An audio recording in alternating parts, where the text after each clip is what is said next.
Saludos. Muy buenos días tengan todos ustedes. Aquí nos encontramos otra vez por Teleimpacto, Canal 22 y el 52, para toda la República Dominicana, para presentarles nosotros todo el contenido que tenemos para este día de El Matutino, primera hora. Gracias por su atención. Siempre nosotros tenemos las más importantes informaciones, tanto nacional como internacional, la actualidad deportiva, como también todas nuestras opiniones, comentarios, también entrevistas, siempre con el interés de que usted se mantenga informado, iniciando nosotros esta semana laboral.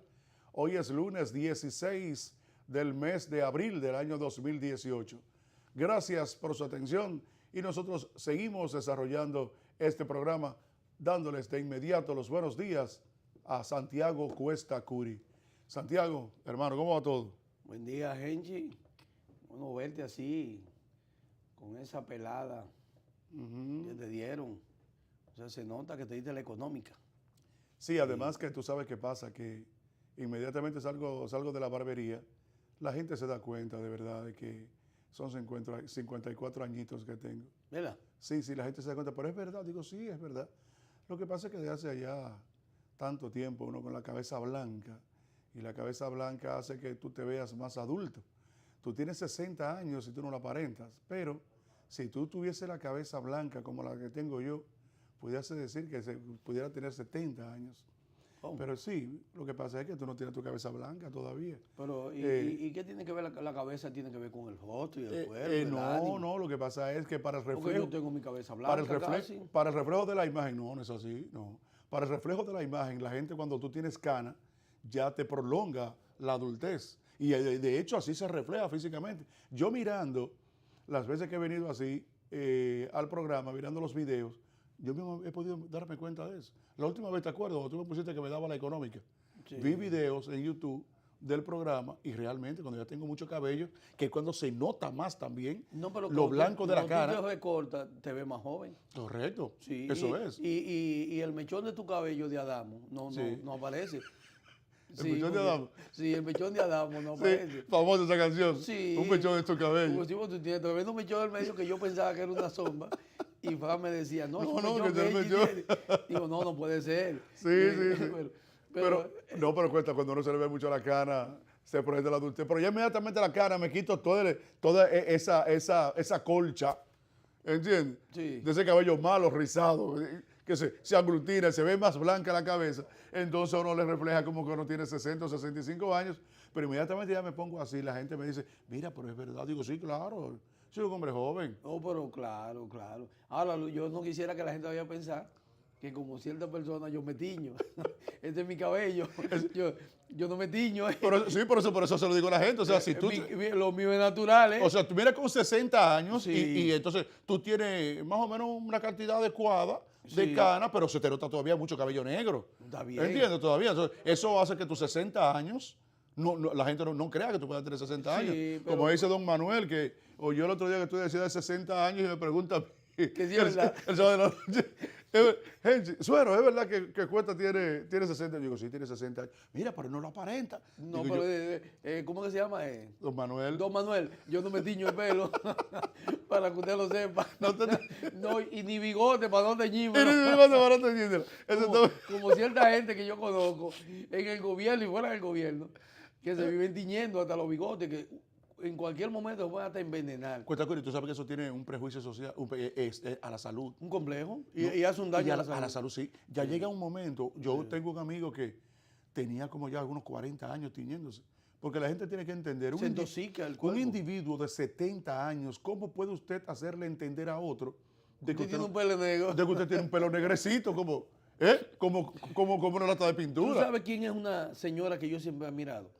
Y se ve bella, doña Milagro. Oye, me encanta la cabeza de doña Milagro. Se ve hermosa. A mí me encanta la cabeza. Y todas estas mujeres dándose machetazos. El otro día vi a Muquía en San Ben también con su cabeza blanquita. Y a tu amiga Altagracia Salazar, bien. Sí. Se ven bien.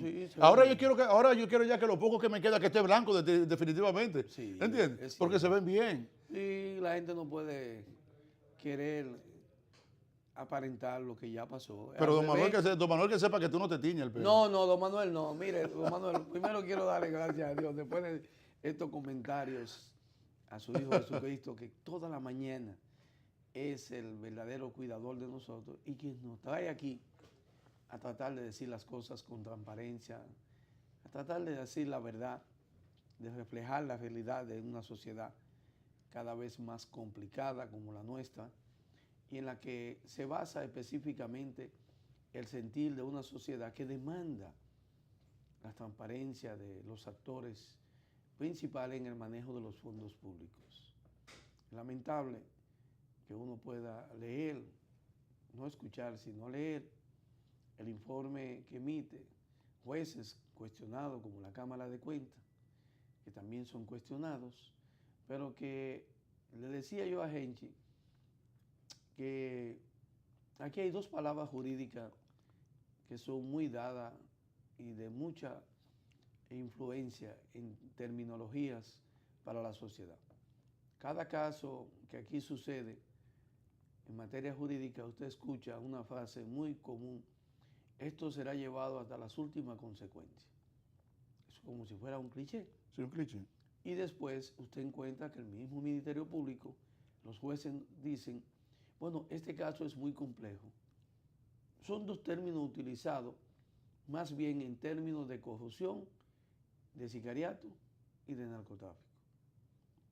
Muy diferente en China, que acaban de ejecutar a 26 fueron. 26. Por caso de corrupción. Ahí no existe ningún tipo de complejidad. Eran 41, lo que pasa fue que las investigaciones arrojaron de que no. Eran 26. Pero quedaron 26. Y los 26 no fueron complejos. No fueron complejos. La complejidad fue que lo fusilaron. Que lo fusilaron. Sí, sin preguntar. Oye, y lo ponen, entonces lo ponen en fila Sí, todo así. ahí. Con el cuello, el guardia con el cuello agarrado así. Sí. Ay, eso es duro. Bueno, pero a veces uno piensa que es duro, pero asesinaron 26 por los actos de corrupción.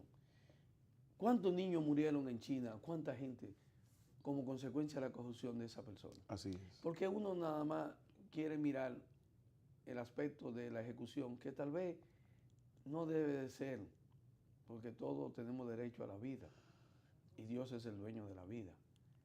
Pero abusar, bueno, la cárcel está para eso. Yo nunca he estado de acuerdo con las ejecuciones, pero la cárcel sí debe de ser el mejor refugio para todo aquel que comete actos dolosos. Entonces, como decíamos, la onza arroja más de 3.000 millones en corrupción. Desde el 22 de agosto del año 2012 hasta el mes de octubre del año 2017. 5 años de corrupción. Porque 3.000 millones no van a ser dilapidados en la corrupción en meses. Eso lleva años. Ahora uno se pregunta, ahí aparecen una cantidad de empresas fantasmas, una cantidad de empresas que solo ellas recibían el grueso de las compras en la onza y en la cual incluye más de casi 400 millones al empresario Eddie Santana Zorrilla, ese mismo que se le fue declarado como un caso complejo, involucrado en la muerte del abogado Junior Ramírez y al cual se le vincula de que fue, según el video que circula por todas las redes sociales, quien le entrega un sobre supuestamente con dinero. Y entonces el señor, el caso de él es declarado complejo y aparece involucrado en cientos de millones de pesos alterados en la compra. Y es complejo para el ministerio, para los jueces, que dictaminaron que había que darle prisión domiciliaria con garantía económica y que a él había que separarlo del caso de Junior Ramírez. Y usted pregunta, pero el señor Eddie Santana Zorrilla está acusado de corrupción, según la Cámara de Cuentas. Y él es parte del entramado en la cual aparece muerto Junior Ramírez.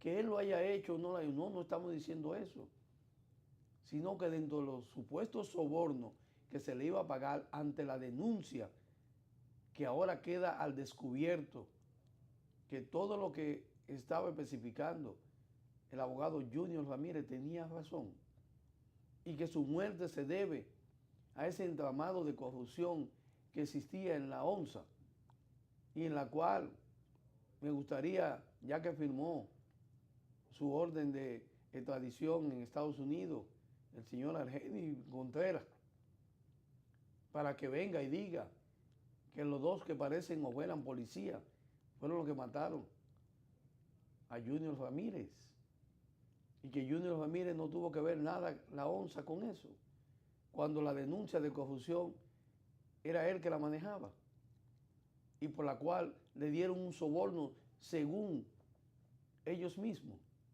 Y entonces, ahora, mi pregunta fundamental es más de 3.000 millones, gente y ustedes que nos ven a través de la pantalla chica de la televisión, ¿dónde está el Departamento de la Contraloría General de la República?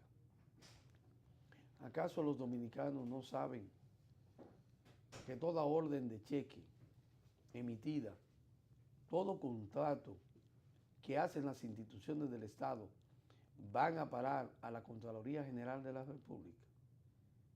Y que el departamento, la Dirección de Contrataciones Públicas, bajo el amparo de la ley 340-06, es quien certifica y avala los contratos de compra y venta en el Estado. Entonces, ¿cómo es posible que tantos contratos de tantas empresas, muchas de ellas fantasmas, relacionadas a familiares, al financiero, y que según la Cámara de Cuentas estaban firmados todos por el director de la ONSA y el administrador financiero, y que la Contraloría de la República entonces no interviene en ninguno de esos asuntos? Es una pregunta que todos debemos de hacernos. Entonces, en la administración pública, la Contraloría General de la República en 5 años no jugó ningún papel de detención de corrupción, cuando ese es su papel, para frenar las acciones que no estén correctas en la compra en el Estado. Esa es una gran pregunta, Enchi, que yo quisiera hacerme. Leyendo el sábado en la noche, en el día de ayer, el contenido de ese informe, de esa auditoría que remitió la Cámara de Cuentas a la Procuraduría General de la República, pensaba yo varias cosas. Bajo ninguna circunstancia puede uno entender ahora de que el empresario que se le facilitó de una manera más benigna la medida de coerción, que es el que aparece en el video, aquel en el parqueo aparentemente con Junior Ramírez,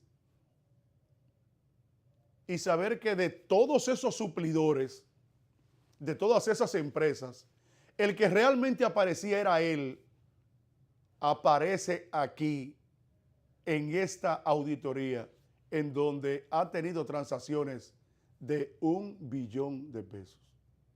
Y venir desde el 2012 hasta esta parte significa de que él venía de ahí desde que entró Danilo Medina al gobierno. Fíjense eso. Pero ¿por qué ante tantos suplidores tenía este señor que era el que tenía que verse involucrado en el caso del asesinato de Junior Ramírez? ¿Por qué tenía que ser él? Entre tantos, significaba entonces que este era el jeque de los suplidores. Y además no sé lo que llegó al señor Rivas a meterse en la cabeza de que como vive en una sociedad en donde no hay castigo, donde no hay consecuencias, que haya 3 empresas que hayan manejado más de 34 millones de pesos y en esas empresas estén como cabezas la esposa y la hermana Del financiero. del financiero. Sí. Porque sabemos de que los financieros son aquellos individuos que están destinados a hacer la distribución en términos transaccionales con los suplidores o aquellas personas que se les compra piezas o servicios, en este caso de la ONCE. Pero eso también es refrendado por el director. Eso no puede ser. El financiero solamente es el jefe del registro de las transacciones. Quien dé la bala es el director. Y sabiendo que ahí está la esposa del financiero. No hay Contraloría. No y hay, una hermana. ¿Y la Contraloría? ¿Cuál es el papel? Y contrataciones públicas. ¿Comprende? O sea, Entonces, hay dos instituciones del Estado. Estado que son las llamadas a investigar quiénes son los dueños de las empresas con la cual se va a hacer contratos. Correcto, pero son contratos. Pero la operación original es dentro de la dependencia que se da. Sí. Y luego entonces, esos estamentos del Estado se encargan. Que antes de hacerse la operación, hay que confirmar la veracidad de la empresa. Sí, claro. Y aparte de eso, concursar. Que no fue el caso. Que no fue el caso. ¿Tú comprendes? Porque tiene que haber un concurso. Prácticamente tiene que haber un concurso que pueda confirmar que nada más y nada menos la empresa que ha ganado el concurso de licitación, las personas que aparecen como dueñas no tienen que ver en lo absoluto ni con empleados ni con funcionarios. Así es. Porque eso es lo que establece la ley 340-06 de contrataciones públicas. Entonces resulta que aquí el señor Eddie Mateo también, Eddie Santana Zorrilla, tenía una sobrina, aparte de él, que eran los dueños de las empresas que ganaban todas las licitaciones. Y la Contraloría entonces avalaba todos esos pagos, porque para que se pague a una empresa tantos millones, tiene que contar con el aval de la Contraloría General de la República, que es quien audita los informes internos de las instituciones del Estado. Correcto. Entonces, ¿cómo puede ser que ahora aparezca, desde el 2012 al 2017, que allí se hicieron transacciones por más de 3.000 millones de pesos de manera irregular?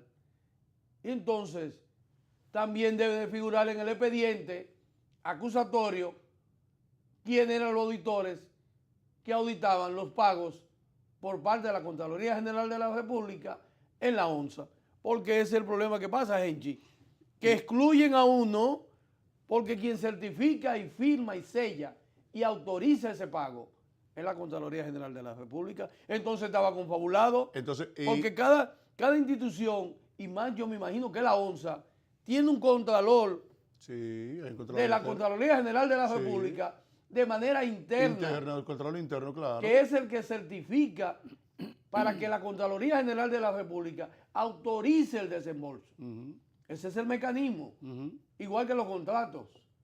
Entonces, a veces la Cámara de Cuentas en sus informes debe de también alegar quién incurrió en faltas graves de parte de la Contraloría General de la República, no solamente de la ONSA. No, pero no, de ninguna manera, porque pues claro, no aparece. El Contralor Interno debe ser llamado también, claro. No, pero no te aparece en el informe. No, el Contralor Interno tiene que ser llamado. En todos los informes te lo evaden. No, tiene que ser llamado el Contralor Interno. El Contralor Interno porque de la ONSA. De la ONSA. Está ahí el capitán o ¿Cuál? El militar que estaba en la ONSA.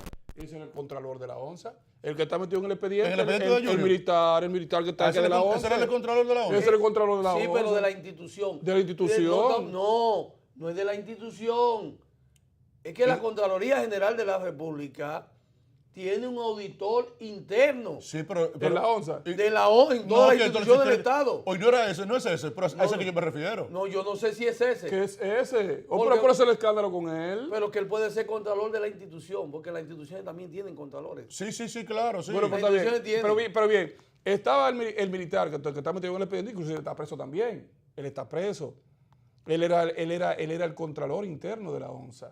Ahora, lo que hay que ver cuál era entonces, que el que sumado a él era el contralor que tenía la Contraloría. Claro, porque yo... Vamos a investigar si es él mismo. Cuando... Ahí sería eso sería un grave problema. No, pero ¿cómo era? Porque hay un dato muy Porque importante. él no puede ser militar. No, porque tenga la función de su profesión, nadie se la discute.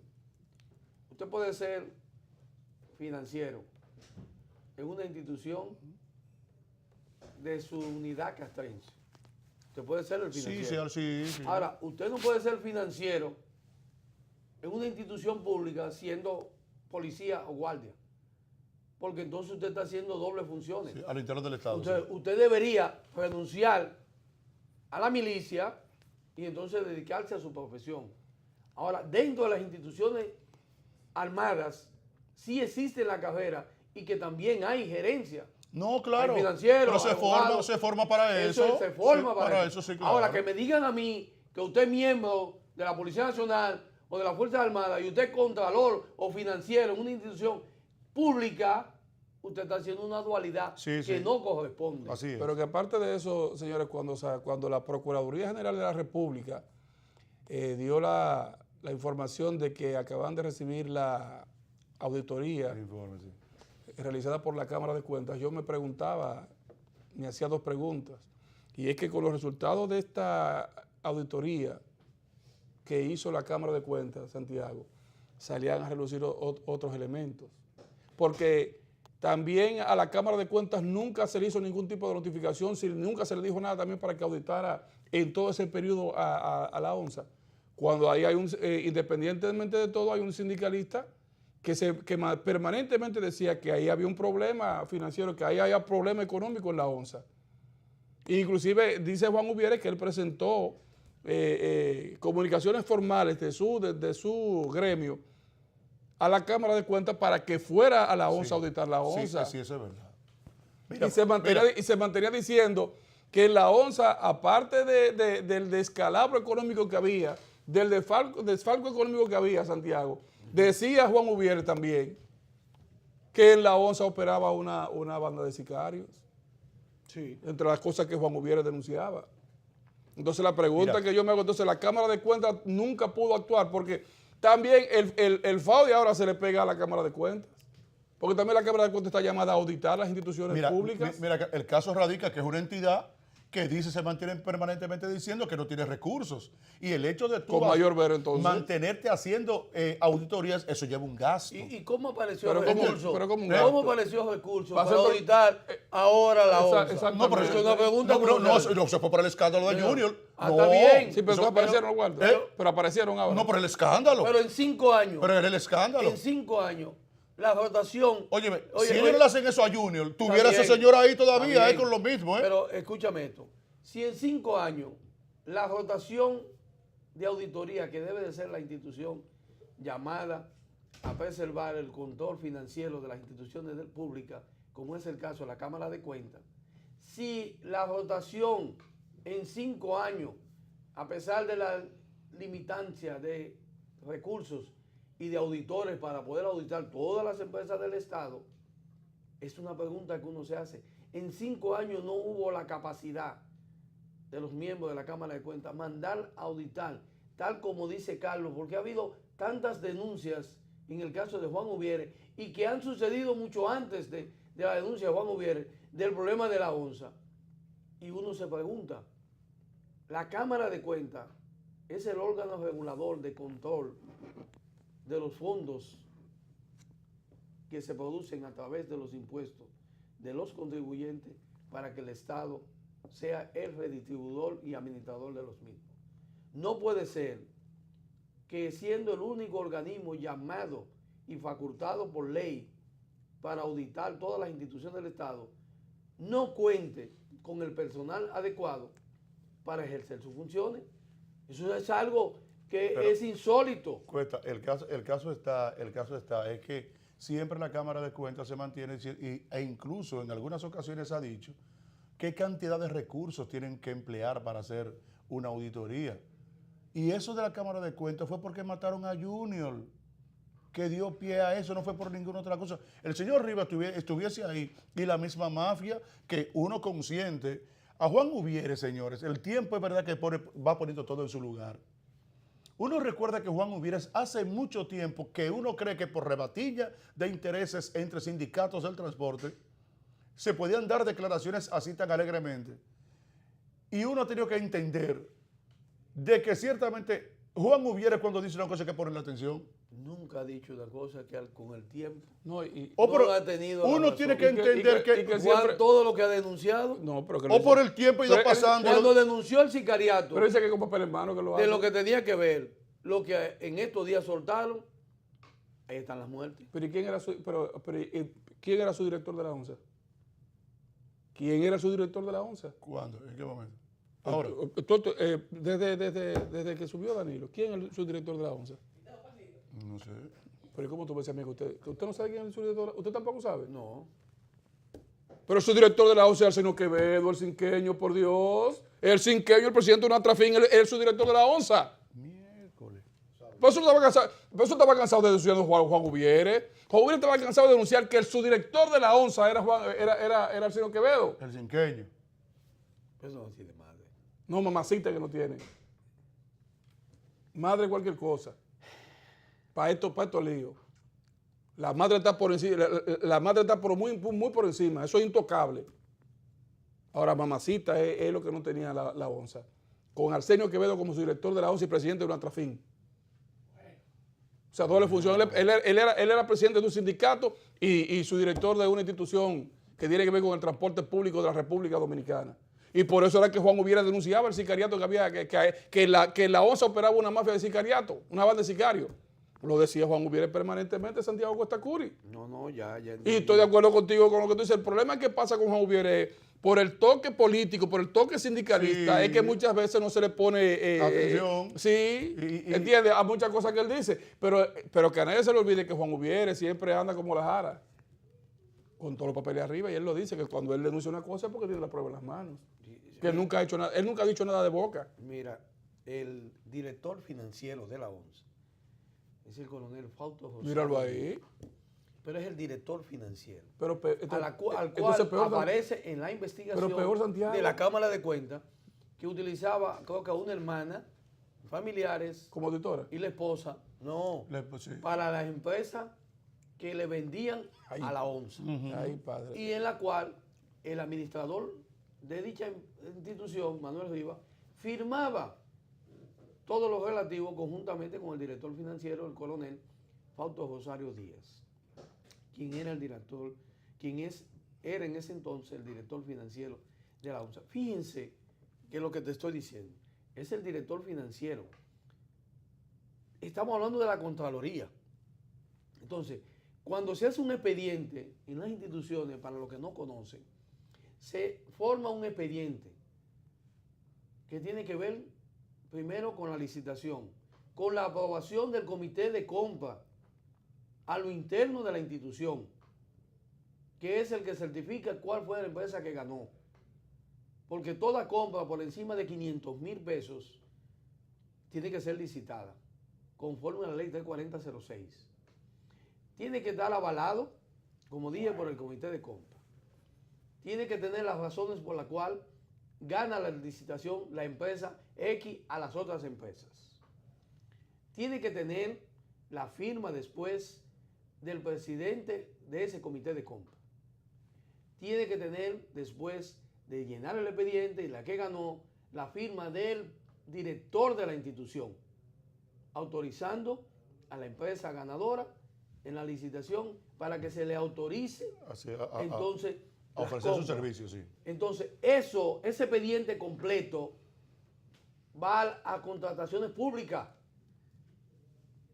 Y ese expediente pasa por la mano de la Contraloría General de la República, que debe de causar y confirmar que esas empresas que licitaron son legítimas y quiénes son sus dueños. Porque también hay que depositar la documentación de la institución que va a licitar. Claro. Y que gana la licitación. Pero entonces, cuando tú cruzas que la esposa de este coronel era parte de dueña de empresa, siendo él el director financiero. Y una hermana de ella. Y una hermana. Pero lo grande del caso es Y Santiago. entonces hacían compras de repuesto, empresa, y como que nada había pasado. Entonces, por eso yo reclamo, yo quiero ver el informe de la Contraloría General de la República. ¿Quién era el auditor interno? Si es que tenía la ONSA. Pero que también hay una... Mira un fenómeno que se da aquí ahora en la mayoría de las instituciones públicas. Es que siempre que llega un incumbente a una institución del Estado a prestar servicio, a cumplir con una función para la cual ha sido designada, de una vez Santiago aparece en una serie de compañías que se forman de ahora por ahorita en cuestión de segundos, y estas compañías pasan a ser las suplidoras de los servicios que esa institución necesita, pasan a ser las publicitarias de esas instituciones, porque tú sabes quién era que manejaba la publicitaria de la ONSA. La ONSA ponía su publicidad directa, y era un periodista sanjuanero que trabajaba ahí, que tenía su publicitaria en terceros para colocar la publicidad, y ese era que se quedaba con el % de la colocación de la publicidad. Pero yo digo que contrataciones públicas tienen mucha responsabilidad, porque se supone que cuando tú depositas la documentación que avala el tiempo y las operaciones de esa empresa, no puede ser que una empresa que se constituya un mes antes Un mes después de o un mes después, sí, y a los 3 meses de su constitución aparezca de una vez facturando contratos 3 y 4 millones de pesos. De ¿qué 3 millones? 60, 70 millones, cuando hay otras empresas que no pueden competir con ellos. Eso es increíble. Increíble eso. Es increíble que una compañía de repuesto que le suple a la ONSA no sea una compañía de renombre en el país, pero Santiago, sino un repuesto que apareció de la noche a la mañana, y cuando usted busca el domicilio, es fantasma, no aparece. El domicilio de esa empresa, es fantasma, que supuestamente sirve de repuesto a esa institución, no existe. Pero que aparte porque de eso lo hemos visto aquí en muchas instituciones que tienen compañías que supuestamente son suplidoras del Estado, y cuando usted busca el domicilio, lo que ahí existe es una casa de familia. Pero lo grande y eso lo hemos visto porque lo hemos investigado. Pero lo grande del caso una casa de familia. Pero lo grande del caso y eso lo vi yo aquí en instituciones. Pero lo grande del caso es, señores. Es increíble eso. Sí, es verdad. Lo de la ONSA es tan grande que hasta los talleres de mecánica que prestaban servicio a la ONSA eran talleres que se montaban de un día para otro y los representaban unos supuestos mecánicos que usted le preguntaba a ellos. Ellos no tienen nada que ver con la compañía, ni eran miembros de la compañía, ni eran accionistas de la compañía, ni eran nada de la compañía, pero eran los mecánicos que resolvían los problemas de mecánica de la compañía. Y usted iba al final de la jornada, era una cuñada, un hermano, una prima de Argenis Contreras, o de cualquier otro funcionario interno de la ONSA, que eran los dueños del taller, donde dice que le pegó fuego a 9 guaguas. Oye, la que se quemaron allá los Alcarrizos. La guagua que se quemaron los Alcarrizos fue de un lío que hubo. Sí, y la guagua que estaba... No se iba a confirmar la inversión que tenía. Y la guagua que estaban prestando servicios privados. Era Argenis que tenía los contratos de alquiler de guagua, de autobuses de la onda que prestaban servicios privados. ¿Usted no sabía eso? Ahora, el Argenis... No, es que no lo sabía la Contraloría. No, ni la Contraloría ni las autoridades que tienen que ver con eso también, nadie lo sabía. ¿Cómo qué edad tiene Argenis? Muchacho joven. Para que sea tan bellaco ese muchacho. No, él no es bellaco. ¿Pero cómo bellaco es él? Hoy Manuel Rivas no es el que firma. Pero no tanto a ese eso. que hay que preguntarle, porque él dijo que era como un hijo de él. Pero ahí es que te voy, porque es el chiste de mi de Argenis. Cada vez que yo oigo esa palabrita, me acuerda de alguien. No, pero yo te digo eso porque el muchacho se presta muchas cosas. Sabemos que él tiene su manager. Pero el problema... Él tiene su manager, pero para prestarse a tanta vaina. Pero bueno, su manager era el que lo mandaba, y porque su manager lo mandaba, le entendía, porque el problema es también que todo el que llegaba a la ONSA se creía un todopoderoso. Él va a firmar hoy en el aeropuerto. Oye, todo el que estaba en la ONSA ya firmó. Se creía un todopoderoso. No, a las 10 de la mañana. ¿Era hoy? No, pero ustedes me van a decir a mí que el caso de la ONSA viene nada más de Manuel Rivas. No, pero por Dios. ¿Cómo pero tú sabes la gente que salieron multimillonarios. Esa es la instauración de la mafia que hay. Salieron multimillonarios de ahí porque hay un caso, Santiago. Cuando Manuel Rivas llegó ahí, él encontró la estructura hecha, lo que hizo fue que le dio continuidad a lo que le tocaba a él. Pero espérate, pero señor. ¿O tú me sabías que no? Pero claro Hoy que tú, sí. tú me vas a decir a mí que Ignacio Ditrén tiene con qué demostrarle a este país los cuartos que tiene. Claro, pero óyeme. Como que claro que sí. Que, No, pero es verdad. No, lo que tú dices. tú sabes, O sea, pero, oye, tú sabes los cuartos que habían en juego cuando Ignacio Ditrén quería conseguir la dirección de la Liga de Municipal. la Liga Dominicana. Municipal. Sí, que tú decías, pero ¿de dónde salieron estos cuartos? No. ¿Cómo era que se le ofertaba a los alcaldes? Claro, dinero? no. ¿Y ese dinero de dónde era? Y a gente de los medios. ¿Entiendes? Por una vez el vocero de la liga, que trabaja en un programa matutino, cuando estaba difícil la situación porque querían quitar a Johnny John de ahí, porque Ignacio Ditrén quería llegar a la Liga Municipal Dominicana, decía que Ignacio Ditrén tenía a muchos dirigentes del PLD agarrados por la boca. ¿Y tú sabes por qué lo tenían agarrado por la boca? Porque se beneficiaban de los cuartos de la onza que salían por la vía de Ignacio Ditrén. Ahora, que me diga a mí Ignacio Ditrén que él tiene con qué demostrarle a este país los cuartos que él tiene a través de que presente que presente su declaración jurada de bienes. Mira. Para que usted me haga a mí la historia. Usted que lo conoce, pues usted se está quedando callado, pues usted sabe. No, yo no conozco a Ignacio Ditrén. Bueno. Que él, Lo he visto en los periódicos. Que él presente su patrimonio, la cadena de su patrimonio, que la presente. A ver sobre qué base lo sustenta. Mire, ahora usted está hablando algo que yo nada más quiero hacer una puntualización a esa parte cuando usted dice su declaración de bienes. Mire, la ley 311-14 obliga a todo funcionario público que recibe fondos del Estado a declarar su patrimonio. Y ese patrimonio, bajo la ley 311-14, debe de ser auditado por la Cámara de Cuentas. Es la misma Cámara de Cuentas que denuncia que más del 60% no hace la declaración de bienes a través de la ley 311-14 y que la faculta a ella para auditar y que la faculta también para suspenderlo del recibo de pago mensual por no haber hecho eso. Nada de eso se cumple. Ahora, esa misma ley 311-14 simplemente lo que hace es auditar y confirmar lo que declaran los funcionarios y congresistas durante el ejercicio de sus funciones anualmente. Ahora, ¿quién debe de también confirmar y hacer que se paguen los impuestos por los activos de esos bienes presentados por funcionarios congresistas a través de la Cámara de Cuentas y a través de la ley 311-14? La Dirección General de Impuestos Internos. Cuando nosotros hablamos aquí de que senadores, diputados, alcaldes y todo el tren administrativo que dice y declara 260 millones, 40 millones, 230 millones, 170 millones, es lógico que ellos no paguen impuestos por el salario que reciben, porque ese salario tiene su pago de impuestos. Ahora bien, por los activos que ellos declaran, la Dirección General de Impuestos debe de presentarle a este país los pagos que anualmente hacen esos funcionarios por esos activos que ellos tienen. Porque la Dirección General de Impuestos le cobra a todo ciudadano el impuesto suntuario de su apartamento, de su casa, que sobrepase los 6 millones.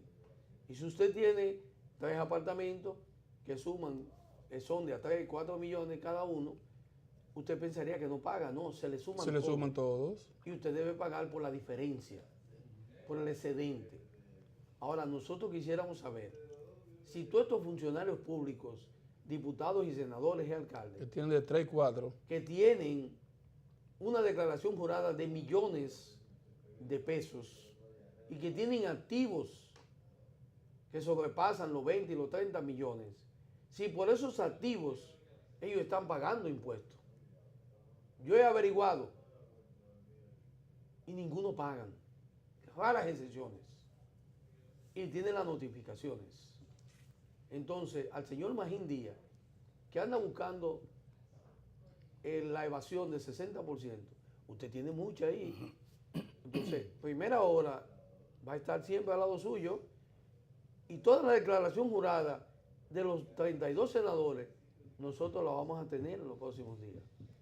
Y vamos a ver cuáles son los montos que ceden en el activo que deben de pagar impuestos, para que la Dirección de Impuestos Internos nos diga si anualmente ellos están liquidando esos impuestos. Pero aparte de eso, Santiago, este es un país que uno realmente, uno no sabe ni qué decir. Este es un país donde hay funcionarios que ganan 5 veces el salario que gana el presidente de la República.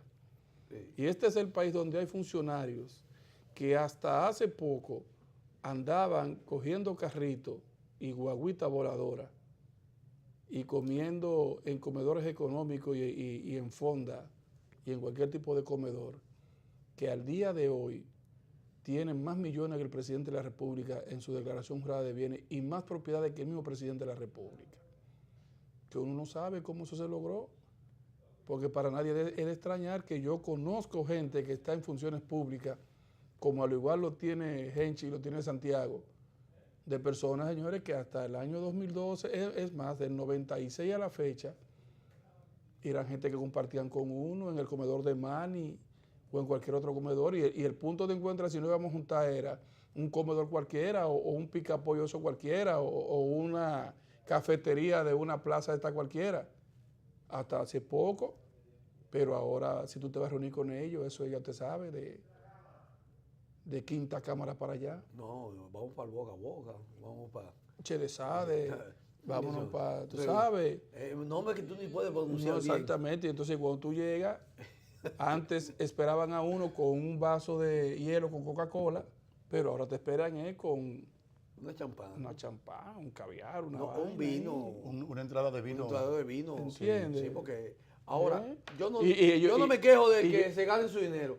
Ahora, de lo que me quejo es de que yo pago impuestos. No, yo lo que me Y quejo... que entonces aquel que no ha podido demostrar de dónde salen sus riquezas, el Estado se lo permita. El presidente de la República acaba de venir de la 8ª cumbre latinoamericana, ¿no? Del hemisferio y el Caribe, donde habían invitado 35 países, de los cuales 33 participaron. Uno fue excluido y el otro se ausentó, que fue Cuba. Cuba y Venezuela. Ha sido la más concurrida según el actual presidente de Perú y el hospitalario de esa cumbre, que fue en Perú, y de la cual se tocó el tema que tiene que ver con la corrupción, que afecta todo el hemisferio, y que la misma fue desatada por el monto, el demonio del siglo XXI llamado Odebrecht, que de paso ya se ha llevado presidente en ejercicio y tiene en zozobra a muchos presidentes también, como consecuencia de ese paso huracanado de Odebrecht por toda Latinoamérica y el Caribe. Entonces, uno de los temas a tratar fue la corrupción. El principal tema. Ese era el principal tema, porque estamos hablando que era en Perú, y quien estaba asumiendo el liderazgo de esa cumbre en esa nación era un vicepresidente que había sustituido el mes pasado, nada más y nada menos, el presidente en ejercicio, como consecuencia de ser señalado en actos de corrupción de Odebrecht, y por lo cual en esa misma nación de Perú 4 presidentes estaban siendo cuestionados, uno preso, otro destituido, uno huyendo con medidas de extracción y otro en investigación. Hasta la esposa de un Y expresidente. uno, tanto Yanta Humala, expresidente, como la esposa en prisión, Alejandro Toledo, pedido en extradición, huyendo, Alan García, investigado, y Pedro Pablo Kuczynski, PPK, destituido. En Brasil, destituida Dilma. Temer, que es el vicepresidente de Dilma, cuestionado por corrupción. El anterior Lula, sometido a la justicia y ya hecho prisionero. Entonces se busca Ecuador, donde el vicepresidente está preso. Cuestionado Santos, cuestionado una cantidad, Valera, de Panamá. Entonces, cuando usted busca todo eso, la República Dominicana, donde el presidente acaba de decir que se está luchando para tratar de que la transparencia y la corrupción no sea un flagelo que envuelva a la República Dominicana. Sin embargo, cada vez más los escándalos de corrupción y la forma de ostenticidad de funcionarios militares, congresistas, ante la vista de esta sociedad, al igual que los lobistas, dan pena. Porque decía Carlos, con mucha realidad, que es un país donde todos nos conocemos y donde sabemos la procedencia de los bienes que todos tenemos. Para nadie es un secreto saber cómo viven estos tres que están aquí. ¿Y cómo viven? No hay nada que ocultar, ni nada que señalar. Ahora nosotros conocemos cuántos, al igual que nosotros, hace unos años cómo andábamos, y no es que uno se sienta mal, porque al revés, que Dios le bendiga el que ha tenido la oportunidad de progresar, pero que sea de la manera justa y digna. Pero, Sí, señor, digo que pero eso es lo que Santiago, se entiende que es lo prudente, como pero, debe ser. pero Esa es la Santiago, diferencia. Aquí hubo un gran ejemplo, Genchi, de un señor que yo no recuerdo el nombre, porque inclusive lo anoté en una ocasión, y sé que lo tengo anotado en una agenda, de una persona que murió en la más humilde de las situaciones. Óyeme, una persona pasando la 1001. Y él decía, lo fueron a entrevistar en su lecho, donde estaba esperando la colaboración de amigos para comprar medicamentos y para alimentarse. Y él decía que a pesar de su enfermedad, de su quebranto y de su lecho ya muy avanzado con un cáncer que tenía, había algo que lo hacía sentirse al renovado permanentemente y que le daba la fuerza de sentirse sano. Era saber que él y sus hijos no tenían por qué bajar la cabeza delante de nadie, ni tener miedo de que se dijera nada con relación a él, porque él había sido un hombre que entendía lo que mucha gente dice, que ser rico no es tener mucho, sino tener lo necesario. Santiago Cuesta Curi, Genchi, ese señor duró, en los años de Balaguer, duró 6 años en la Contraloría General de la República y murió en la más grande de las necesidades, porque nunca cogió un centavo que no fuera su sueldo, con lo que él mantuvo su casa, sus hijos y todas sus necesidades. Y decía él, en ese reportaje que le hizo Nuria, que él no tenía un peso en el banco y fue Contralor General de la República durante 5 años, Santiago Cuesta Curi.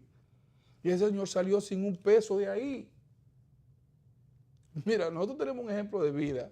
No, porque yo tengo más ejemplos. Pero oye, te Yo da. conozco personas.